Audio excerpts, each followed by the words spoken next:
அனைவருக்கும் என் அன்பு வணக்கம். இன்றைக்கி என்ன ஸ்பெஷல் பார்க்க போகிறோன்னா கிறிஸ்மஸ் ஸ்பெஷல் தான் பார்க்க போகிறோம். கிறிஸ்மஸ்னாலே என்ன வரும் தோணும் உங்களுக்கு? நிறைய கேக்ஸு, எங்கே இருந்தனாலும் கேக் ஸ்மெல் வந்துகிட்டே இருக்கும் திடீர்னு.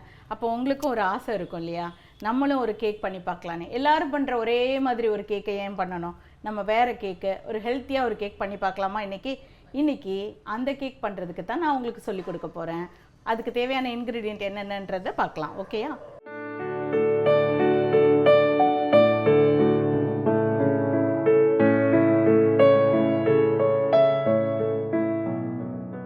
ஹெல்த்தி கேக்னு சொன்னேன் இல்லையா, அதனால் நான் வந்து கோதுமை மாவு எடுத்துருக்கிறேன், ஆல்மண்ட் ஷ்ரெட் பண்ணி எடுத்துருக்கிறேன், ஜஸ்ட் கிரேட் பண்ணியிருக்கிறேன், baking powder, baking soda, condensed milk, sugar கொஞ்சம் தான் நம்ம யூஸ் பண்ணுறோம். ஏன்னா இதுலேயே வந்து பாலும் சுகரும் ஜாஸ்தியாக இருக்குது, அதனால் இது கம்மியாக தான் யூஸ் பண்ணுறோம். அப்புறம் வனிலா எசன்ஸ், வாட்டர் வந்து 40 ml மிக்சிங்க்கு எடுத்துருக்கிறேன். அப்புறம் சின்னமன் பவுடர் வந்து இந்த கேக்குக்கு ஒரு யூனிக் ஃப்ளேவர் கொடுக்கும். என்ன கேக்குன்னு நான் இன்னும் சொல்லலை இல்லையா உங்களுக்கு, அதுதான் சர்ப்ரைஸாக இருக்கட்டும்னு பார்த்தேன். அதுதான் இன்றைக்கி ஆப்பிள் கேக் பண்ண போகிறோம். ஆப்பிள் கேக்கை ஒரு ரொம்ப டேஸ்ட்டு ரிச்சான கேக்காக இருக்கும். இது இன்றைக்கி பண்ணிவிட்டு இது வீட்டில் உங்கள் குழந்தைங்க கூட பண்ணிடலாம். அவ்வளோ சிம்பிளான கேக் தான், நான் சிம்பிளாக சொல்லித்தரேன். இதை நீங்கள் பண்ணிவிட்டு சாப்பிட்டு பாருங்கள். இப்போ நம்ம அது எப்படி பண்ணுறதுன்ற மெத்தடுக்குள்ளே போகலாமா? இந்த ஆப்பிள் வந்து ஹாஃப் இதில் உள்ள ஆட் பண்ணணும். மாவு ரெடி பண்ணுறப்ப ஹாஃப் துருவிட்டு சேர்த்துக்கணும். இதில் இந்த சீட்ஸு இந்த போர்ஷனை மட்டும் ரிமூவ் பண்ணிடுங்க. இந்த ஆப்பிள் வாங்குறப்ப கொஞ்சம் பார்த்து நல்ல ஆப்பிளாக வாங்கிக்கோங்க. நான் வந்து ரெட் கலரில் இருக்கிற ராயல் கலா ஆப்பிள் வாங்கியிருக்கேன். ஏன்னா இது வந்து ஸ்வீட் கொஞ்சம் நல்லா இருக்கும், அதுதான் கேக்குக்கு நல்லா இருக்கும். இந்த கேக்கில் வந்து ரொம்ப ஓவர் ஸ்வீட்டாக இருக்குன்னு நினைக்கிறீங்கன்னா இந்த சுகர் ஆட் பண்ணுறோம்ல, நம்ம அந்த சுகரை மட்டும் அவாய்ட் பண்ணிவிடுங்க. ஏன்னா இந்த ஆப்பிளில் உள்ள சுகர் வந்து பேலன்ஸ்டாக இருக்கும். இந்த ரெசிபிக்கு உங்களுக்கு ஜாஸ்தி இருக்குன்னு நீங்கள் ஒரு தடவை பண்ணி பாருங்கள். பேலன்ஸ்டாக இல்லை ஜாஸ்தியாக இருக்குது அப்படின்னு நினச்சிங்கன்னா அந்த சுகரை மட்டும் கம்மி பண்ணிக்கோங்க. இல்லை நீங்கள் இந்த ஆப்பிள் கிடைக்கல, எனக்கு நான் நார்மலாக எங்கள் வீட்டு பக்கத்தில் கிடைச்ச ஆப்பிளில் தான் நான் பண்ணினேன் அப்படின்னா அந்த சுகர் லெவல் ஓகே தான் உங்களுக்கு, அது லைட்டாக தான் இருக்கும். ஓகேயா? நான் ஒரு ஆப்பிள் ஃபுல்லாத்தையும் ஷ்ரெட் பண்ணிடுறேன். அதுக்கப்புறம் ஹாஃப் வந்து உள்ள பேட்டருக்கு ஆட் பண்ணுறேன், ஹாஃப் வந்து மேலே டாப்பிங்காக யூஸ் பண்ண போகிறேன். ஓகேயா? இதை வந்து கிரேட் பண்ணிடுறேன். இந்த ஆப்பிளில் வந்து நீங்கள் திருவுறீங்கள்ல, இதை ஏன் இப்போ நான் முதல்ல திருவி எடுத்து வச்சுருக்கலாம், ஏன் பண்ணலைன்னா இது வந்து ஒரு லைட்டாக ஒரு ப்ரௌன் வந்துடும் இல்லையா, அதனால் அதுக்கப்புறம் நம்ம அதில் லெமன்லாம் போட முடியாது. ஸோ அதனால தான் இப்போ நான் துருவி எடுத்து வைக்கிறேன். நல்லா கழுவிட்டு தோலோடு சேர்த்து துருவி எடுத்துக்கோங்க.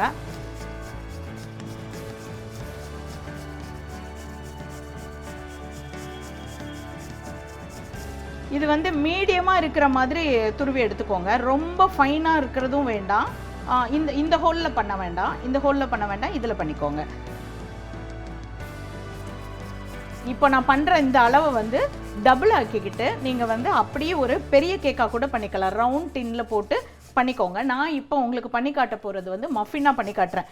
ஏன்னா குழந்தைங்களுக்கு முதல்ல ஒன்று இன்ட்ரடியூஸ் பண்ணல, அவங்களுக்கு பிடிக்காது. கம்மி குவான்டிட்டியில் கொடுத்து பாருங்கள், பிடிச்சதுன்னா திருப்பி பண்ணிக்கலாம். முதல்ல ஒரு பெரிய கேக்காக பண்ணி அவங்களுக்கும் பிடிக்கலைன்னா உங்களுக்கும் இவ்வளோ கஷ்டப்பட்டு பண்ணி வேஸ்ட் ஆகுது, அந்த மாதிரி இருக்கும். ஸோ மோஸ்ட்லி நான் வந்து குழந்தைங்களுக்கு பிடிக்கிற மாதிரி எப்படி கொடுக்கலான்னு தான் உங்களுக்கு ஹெல்ப் பண்ணுறதுக்கு வந்திருக்கிறேன்.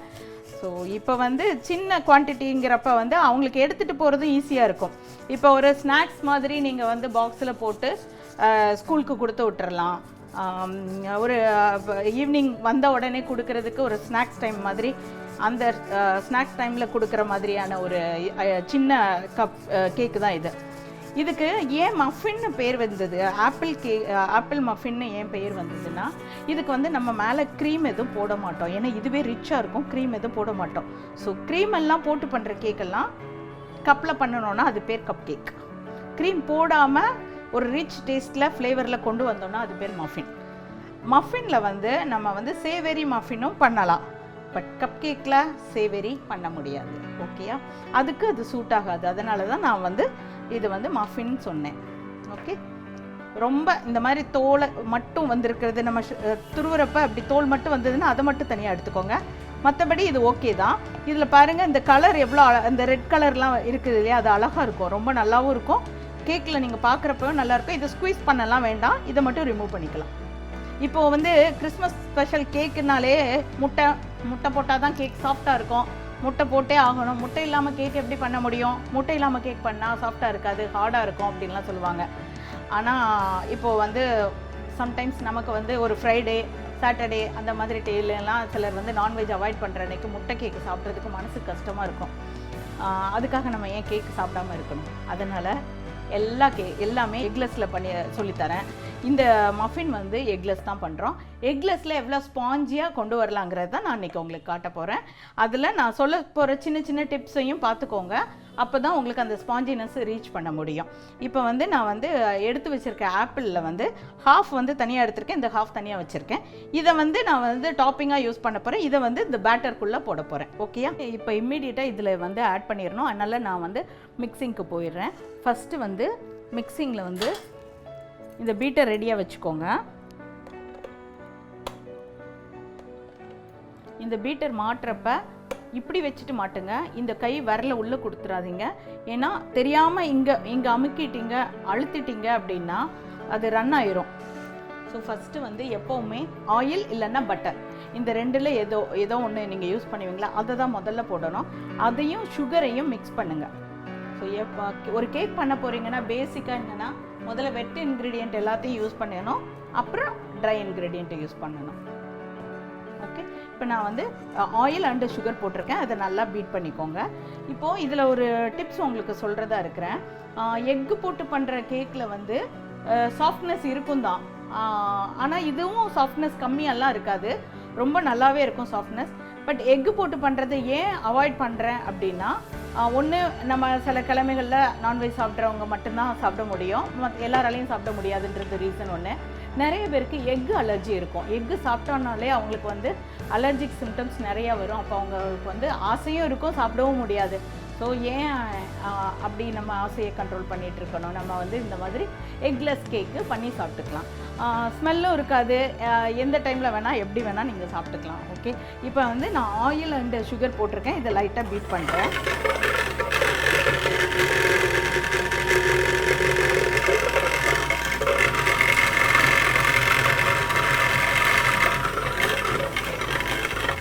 ஜஸ்ட் இது மிக்ஸ் ஆனால் போதும். இப்போ அடுத்து வந்து நம்ம கண்டென்ஸ் மில்க் ஆட் பண்ண போகிறோம். இந்த கண்டென்ஸ் மில்க் ஆட் பண்ணிவிட்டு இதில் வந்து சுகர் கரையலைனாலும் பிரச்சனை இல்லை, ஏன்னா சுகர் வந்து நீங்கள் பேக் பண்ணையில் கரெக்டாக மிக்ஸ் ஆகிரும். இதில் எது நல்லா ப்ராப்பராக மிக்ஸ் ஆகிருக்குன்னா, நீங்கள் போடுற அந்த ஆயில் அண்டு கண்டென்ஸ் மில்க்கு, அதுக்கப்புறம் நீங்கள் வாட்டர் ஆட் பண்ணுவீங்க, இது எல்லாம் நல்லா ப்ராப்பராக மிக்ஸ் ஆகிருக்கான்னு மட்டும் பார்த்துக்கோங்க. மாவு போடுறதுக்கு முன்னாடி இதெல்லாம் ப்ராப்பராக மிக்ஸ் ஆகிருக்கான்னு மட்டும் பார்த்துக்கோங்க. ஓகே, மற்றபடி இதில் வந்து பெரிய கஷ்டமானது ஒன்றும் இல்லை, கேக் பண்ணுறது தான் இருக்கிறதுலே ரொம்ப ரொம்ப ஈஸியானது. ஸோ இப்போ நான் பீட் பண்ணிக்கிறேன்.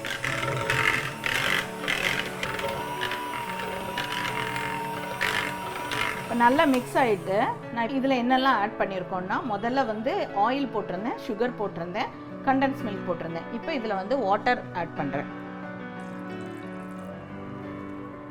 இப்போ இது எல்லாம் நல்லா கம்பைண்டாக ஆகிற மாதிரி மிக்ஸ் பண்ணி விட்டுக்கோங்க.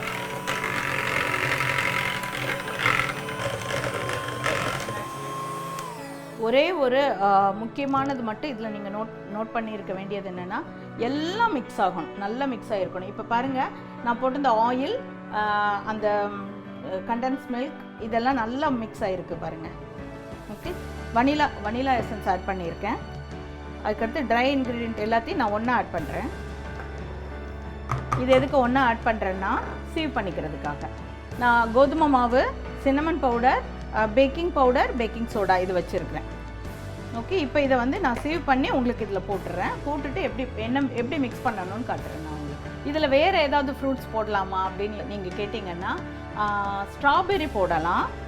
அதை வந்து கட் பண்ணுறப்ப அதில் தண்ணி வரும்ல, கொஞ்சம் அந்த தண்ணியை மட்டும் கொஞ்சம் ஒத்தி எடுத்துகிட்டு போடுங்க, ஒரு டவல் வச்சுட்டு ஒத்தி எடுத்துகிட்டு போடுங்க. அப்புறம் பைனாப்பிள் போடுறீங்க அப்படின்னா ஃபைனாக சாப் பண்ணிவிட்டு அதே மாதிரி ஒத்தி எடுத்துகிட்டு போடுங்க, தண்ணி இருக்கக்கூடாது அதில். இப்போ இந்த ஆப்பிளில் பாருங்கள், தண்ணி நம்ம துருவுறப்ப ரொம்ப தண்ணி வராது இல்லையா, அதனால் நம்ம அப்படியே ஆட் பண்ணிக்கிறோம். இருந்தாலும் என்ன ஃப்ரூட்ஸ் போட்டாலும் இந்த ஆப்பிள் கேக்குன்றது ஒரு யூனிக் டேஸ்ட் இருக்குது. நீங்கள் அதை சாப்பிட்டு பார்த்துட்டு சொல்லுங்கள். இப்போ நான் வந்து ட்ரை இன்க்ரீடியன்ட் தனித்தனியாக எடுத்து வச்சுருந்தேன் இல்லையா, அதை சீவ் பண்ண போகிறேன்.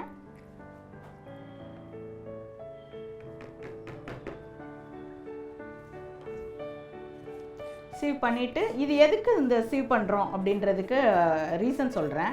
கட்டாயம் பண்ணணுமானா பண்ணணும். முக்கியமாக 2 ரீசன் இருக்குது இதுக்கு. ஒன்று வந்து சீவ் பண்ணுறப்ப ஏதாவது நமக்கு பேக்கிங்கில் ஏதாவது சின்ன சின்ன பின்னு அந்த மாதிரி ஏதாவது வந்துறதுக்கு வாய்ப்பு இருக்குது. நம்ம இல்லவே இல்லை அப்படி வராதுன்னு சொல்லவே முடியாது.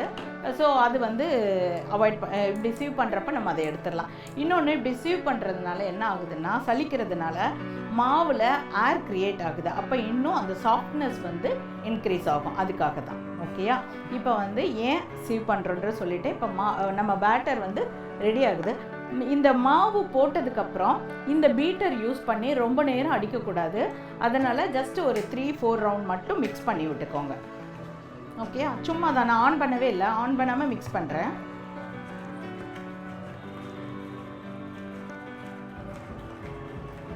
ஓகே, நல்லா மிக்ஸ் ஆயிடுச்சு. இப்போ வந்து நம்ம ஆப்பிள் போட்டுடலாம்.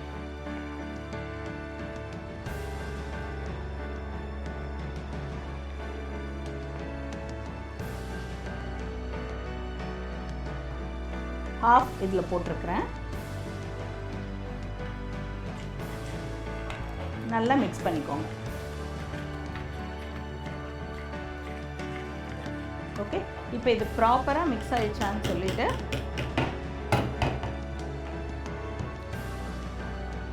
இது கூட நீங்கள் எடுத்து பக்கத்தில் வைக்கிறப்ப, இப்போ பிகினர்ஸாக இருந்தீங்கன்னா இது ட்ராப்பாக விழும் இல்லையா, அப்போ உங்களுக்கு க்ளீனிங் ரொம்ப கஷ்டமாக இருக்கும். ஸோ இதுக்கு நேராக கீழே ஒரு பவுல் வச்சுக்கோங்க. அப்போ வந்து க்ளீனிங் உங்களுக்கு ஈஸியாக இருக்கும். ஏன்னா பிகினர்ஸ் வந்து ஆசாசியாக பேக் பண்ணுவீங்க, ஆனால் பேக் பண்ணி முடிச்சதுக்கப்புறம் அந்த இடத்த க்ளீன் பண்ணுறது உங்களுக்கு அவ்வளோ பெரிய கஷ்டமாக இருக்கும். அதனால தான் இந்த இது சொல்கிறேன் நான் உங்களுக்கு. இப்போ இந்த பேட்டர் வந்து என்ன மாதிரி இருக்குதுன்னு பாருங்கள். லூஸாக இருக்குது, பட் ஃப்ளேவர் ரொம்ப நல்லா இருக்குது. இப்போ கேக்கோட பேட்டர் ரெடி ஆயிடுச்சு. இதுக்கு டாப்பிங்ஸ் போடுறதுக்கு நான் ஆல்மண்ட் வந்து சின்ன சின்னதாக கட் பண்ணி வச்சுருக்கேன். இதை வந்து டாப்பிங்கில் தான் நம்ம போட போகிறோம். அது கூட இந்த துருவி வச்சுருக்க ஆப்பிளையும் போட போகிறோம். ஸோ இந்த 2ஐயும் நான் அதில் போடணும். அதுக்கு முன்னாடி இந்த ட்ரேயில் வந்து கப் கேக் லைனர்ஸ் யூஸ் பண்ண போகிறேன் நான். இந்த லைனரோட பெனிஃபிட் என்னென்னா, இப்படி நீங்கள் யூஸ் பண்ணிவிட்டு அப்படியே யாருக்காவது கொடுத்துடலாம், இதோடய கொடுத்துடலாம். நீங்கள் பேக் பண்ணிவிட்டு தனியாக இதுக்குன்னு வேறு எதுவும் நீங்கள் வாங்கி வைக்க வேண்டியதில்லை. இதுக்கு நீங்கள் க்ரீஸ் பண்ண வேண்டியதும் இல்லை. இந்த கப் கேக்குக்கு நீங்கள் ஃபில் பண்ணுறப்போ கரெக்டாக ஹாஃப் தான் ஃபில் பண்ணணும். ஓவர் ஃபில்லிங் பண்ணிட வேண்டாம். ஓகேயா? இப்போது இந்த கேக்குக்கான பேட்டர் ரெடி ஆயிடுச்சு. இது நான் வந்து மஃபின் கப்பில் போட்டுறேன். இந்த மஃபின் கப்புக்கு பேர் வந்து கப் கேக் லைனர். இது கடையில் தனியாக வாங்கிக்கோங்க. இது வந்து 9 இன்ச்சு 10 இன்ச்சு அந்த மாதிரி வாங்கினீங்கன்னா ஒரு ப்ராப்பர் சைஸு கப் கேக் உங்களுக்கு கிடைக்கும். அதுக்கும் குட்டியாக வாங்கினா கூட பெட்டர். ஏன்னா குழந்தைங்களுக்கு ஒரு வாயில் கடிச்சிட்டு வச்சுட்டு போயிடுவாங்க சில சமயம். அதுக்கு இது யூஸ் பண்ணிக்கலாம். அப்புறம் இதில் வந்து நான் எக்லெஸ் பண்ணியிருக்கேன்ல, இந்த எக்லெஸ்க்கு நிறைய பேர் என்கிட்ட கேட்பாங்க, எக்லெஸ் பண்ணுறப்போ ஏன் இதில் உள்ள அந்த கண்டன்ஸ் மில்கை மட்டும் எடுத்துகிட்டு எக் ஆட் பண்ணிக்கட்டுமா அப்படின்னு கேட்பாங்க. அது வந்து பேலன்ஸ்டாக கிடைக்காது உங்களுக்கு. ஏன்னா கண்டன்ஸ் மில்கில் வந்து பால் திக்காக இருக்குது, ப்ளஸ் சுகர் இருக்குது. நீங்கள் அந்த கண்டன்ஸ் மில்கை எடுத்துகிட்டு எக்கை மட்டும் ஆட் பண்ணிங்கன்னா பாலோட அந்த சாஃப்ட்னஸ் இருக்காது. அது கூட எக்கால் பேலன்ஸ் பண்ண முடியும், ஆனால் சுகர் போயிடும். அப்போ எக்கு மட்டும் இருக்கும், ஜாஸ்தி பொங்கி வந்திருக்கும், பட் சுகர் இருக்காது அந்த கேக்கு. அப்போ இன்னும் எக்கோட ஸ்மெல் வந்து பயங்கரமாக அடித்து தூக்குற மாதிரி இருக்கும். எக்கு கேக்கு சாப்பிட்றவங்களுக்கு கூட சாப்பிட முடியாதபடிக்கு ஆகிடும். ஸோ அதனால் யாருக்கு இப்போது எக்லெஸ் கேக் வேணுமோ அவங்க இதை பண்ணி சாப்பிட்டுக்கோங்க. எக்கு கேக்கு வேணுன்றவங்க எக்கு கேக் ரெசிபியாக பார்த்து பண்ணிக்கோங்க. இல்லை அந்த இதிலேருந்து ஒன்று எடுத்துகிட்டு அதிலேருந்து ஒன்று ஆட் பண்ணின்னு மிக்ஸ் மட்டும் பண்ண வேண்டாம். ஓகேயா? இப்போ நான் இதில் ஃபில் பண்ணுறேன். கரெக்டாக ஹாஃப் மட்டும் ஃபில் பண்ணுங்கள்.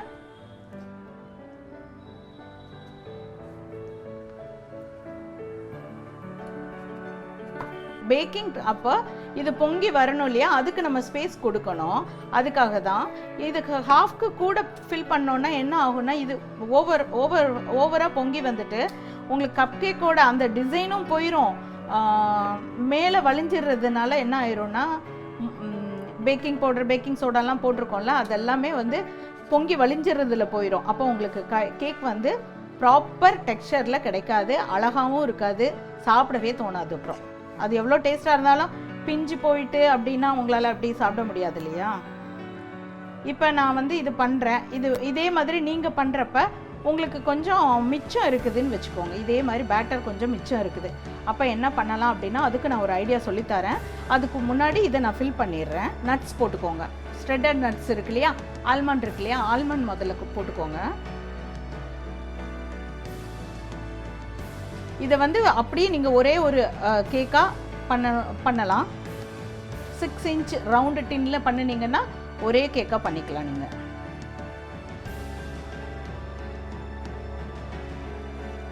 ஆல்மண்ட் பீசஸ் ரொம்ப ஃபைனாக போடாதீங்க, கொஞ்சம் கடிக்கிறதுக்கு கிடைக்கிற மாதிரி போட்டுக்கோங்க. அப்போ தான் அந்த கேக்கில் வந்து இது பேக் ஆகி வர்றப்ப அந்த டேஸ்ட்டு நல்லா இருக்கும். இப்போ நம்ம ஆப்பிள் வச்சுருக்கோம் இல்லையா, அதை இது மேலே போட்டுக்கோங்க.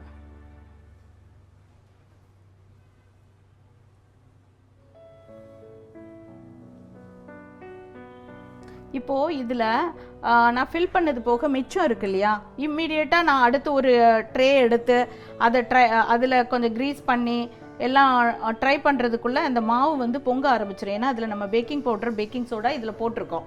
அதனால இது வந்து பொங்க ஆரம்பிச்சிடும். அதுக்காகத்தான் நான் இப்போ இது யூஸ் பண்ண போகிறேன். இது பேர் வந்து சிலிக்கான் மோல்டு. இந்த சிலிக்கான் மோல்டில் நீங்கள் க்ரீஸ் பண்ண வேண்டாம், கப் கேக் எதுவும் கப் கேக் லைனர் எதுவும் வச்சுக்க வேண்டாம். அப்படியே இதில் ஃபில் பண்ணிடலாம். இதில் இப்படி ஃபில் பண்ணிங்கன்னா என்ன பெனிஃபிட் அப்படின்னா, இம்மிடியேட்டாக இதை அப்படி இது கூடவே அதை பேக்கிங்க்கு போட்டுடலாம். இது வந்து பிளாஸ்டிக் இல்லை, சிலிக்கான். இது வந்து 220 டிகிரி வரைக்கும் டெம்பரேச்சர் தாங்கும். அதனால் இதில் நீங்கள் போட்டுக்கலாம். இதில் போட்டு டைரெக்டாக அப்படியே பேக்கிங் போட்டுக்கலாம். இப்போ நான் டாப்பிங் முடிச்சிட்டேன். ஸ்ட்ரெட்டட் ஆல்மண்ட் போட்டேன், ஆப்பிள் துருவின ஆப்பிளும் போட்டுட்டேன். இப்போ இந்த இதில் நான் ஃபில் பண்ணிடுறேன். இதுக்கு வந்து பேக்கிங் டைம் வந்து 180 20 மினிட்ஸு.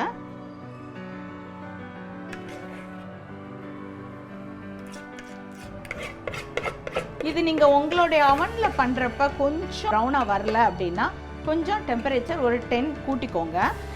இந்த மாதிரி நீங்கள் உள்ளே ஃபில் பண்ணுறப்ப இப்படி வெளியே விழுந்ததுன்னா அதையும் எடுத்துருங்க. ஏன்னா அது வந்து என்ன ஆகும்னா, முதல்ல அது பேக்காக ஆரம்பிச்சுட்டு உங்களுக்கு கரிய ஆரம்பிச்சிடும். அப்போ வந்து ஃபுல் கேக் நல்லா இருந்தாலும் ஒரு இந்த மாதிரி இடம் சொல்கிறேன் நான், கரிய ஆரம்பிச்சிடுச்சுன்னா ஃபுல்லாக கேக்கில் வந்து ஒரு பர்ன்டான ஸ்மெல் வரும். ஸோ இந்த மாதிரி இப்படி கூட நீங்கள் அவசரத்துக்கு இதை ஹெல்ப்பராக யூஸ் பண்ணிக்கலாம். அர்ஜென்ட்டுக்கு வர்ற ஹெல்ப்பர் தான் இவங்க. இதுக்கு பேர் silicon cup cake liner. Okay, இப்போ இதுலேயும் அதே மாதிரி நம்ம ஃபில் பண்ணிடலாம்.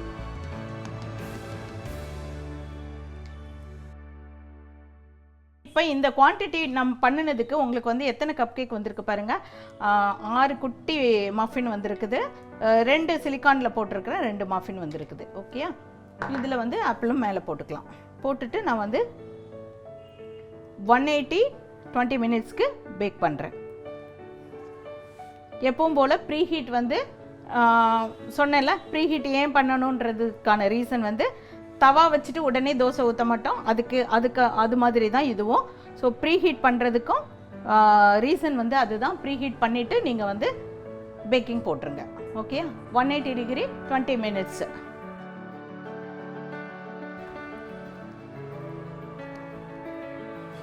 இப்போ இதில் வந்து 180 செட் பண்ணிக்கோங்க. 20 மினிட்ஸ்.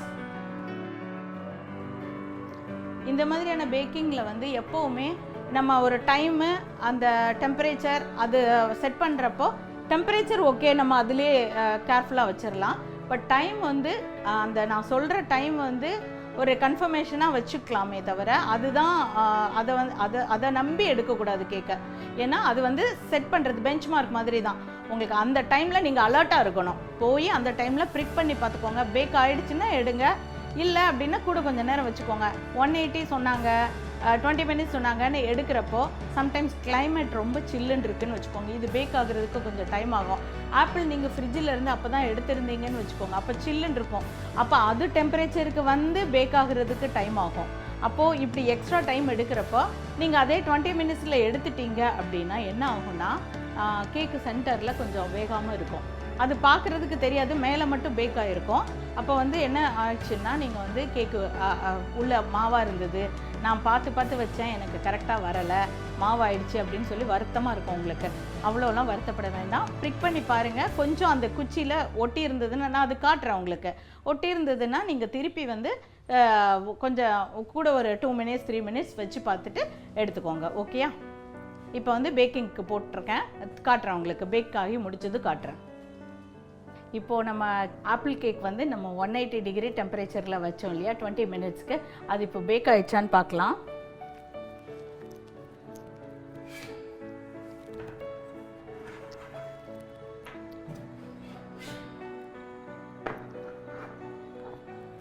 இதோட கலர் பாருங்கள், இப்போ நான் உங்களுக்கு காட்டுறேன், இது எவ்வளோ கலர் வந்து அந்த கோல்டன் ப்ரௌனில் அழகாக பேக் ஆகிருக்கு பாருங்கள். இதோட சாஃப்ட்னஸ் எப்படி இருக்குது, அது உள்ளே குத்தி பார்த்தோன்னா அது குக் ஆகிடுச்சான்றது எப்படி கண்டுபிடிக்கலன்னா, இப்படி இந்த குச்சி இப்படி வெளில வச்சுட்டு நீங்கள் இப்படி எடுத்து பார்க்கணும், இதில் வந்து எதுவுமே ஒட்டாமல் வந்திருக்கணும். ஸோ அது வந்து உங்களுக்கு வந்து கன்ஃபர்மேஷன் அதுதான். இப்போ இந்த கப் கேக் வந்து நம்ம உள்ளே வந்து எவ்வளோக்கு குக் ஆகிருக்குங்கிறதையும் செக் பண்ணிட்டோம், சாஃப்ட்னஸும் நான் காட்டிட்டேன் உங்களுக்கு, ப்ரெஸ் பண்ணி காட்டிட்டேன். இப்போ இதை வந்து நான் டிஸ்பிளேயில் வச்சிடுறேன், வச்சுட்டு ஒரு கேக் வந்து உங்களுக்கு ஓப்பன் பண்ணி காட்டுறேன். எவ்வளோ குட்டி குட்டியாக இருக்குது, ஆனால் எவ்வளோ கலர்ஃபுல்லாக அழகாக இருக்குது. ஸோ கலர்ஃபுல்லாக எல்லாம் பண்ணிவிட்டு நம்ம வந்து சாப்பிட்றப்ப நமக்கு வந்து மனசுக்கும் ஒரு ரெக்ககட்டி பறக்கிற மாதிரி ஒரு ஹாப்பியாக இருக்கும். இதோட ஃப்ளேவர் பார்த்திங்கன்னா அவ்வளோ நல்லா இருக்குது. இந்த இடத்துல நான் முதல்ல பேக் பண்ணுறப்ப சொன்னேன் இல்லையா, இதில் கொஞ்சம் ஒட்டி இருக்குன்னு, அது சைட்லேயும் ஒட்டி இருக்குது, அதை வந்து லைட்டாக இந்த மாதிரி எடுத்து விட்டுக்கோங்க, இல்லைன்னா கேக் வந்து நீங்கள் ரிமூவ் பண்ணுறப்ப உடஞ்சிடும்.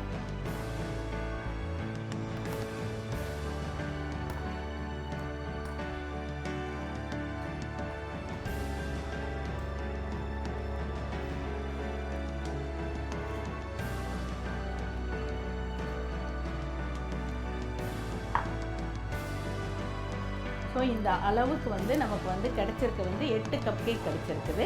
இதில் 6 வச்சுருக்கிறேன், அந்த எமர்ஜென்சி ஹெல்ப்பராக இதை யூஸ் பண்ணதுனால இது வந்து ஒரு 2 கப் கேக் இருக்குது. இப்போ இதை வந்து நான் உங்களுக்கு ஓப்பன் பண்ணி காட்டுறேன். உங்களுக்கு எவ்வளோ சாஃப்டாக இருக்குது, இதுவும் எக்லெஸ்ஸில் தான் பண்ணியிருக்கோம், எவ்வளோ சாஃப்டாக இருக்குது. இங்கே உள்ளே பாருங்கள், அந்த ஆவி வருது, அந்த ஸ்பாஞ்சினஸ் பாருங்கள் எவ்வளோ ஸ்பாஞ்சியாக இருக்குது பாருங்கள். இதில் இந்த பிளாக்காக தெரியுது இல்லையா, இதெல்லாம் வந்து அந்த ஆப்பிளோட தோல் வந்து பேக் ஆனது, வேறு ஒன்றுமே இல்லை. இப்போது ஆப்பிள் மஃபின் நம்ம பண்ணியிருக்கிறோம், இதை வந்து நீங்கள் செஞ்சு பார்த்துட்டு உங்களோட ஃபீட்பேக்கை எங்களுக்கு கொடுங்க. அதை ரிசீவ் பண்ணுறதுக்கு ரொம்ப ஹாப்பியாக வெயிட் பண்ணிகிட்ருக்குறோம். நன்றி, வணக்கம்.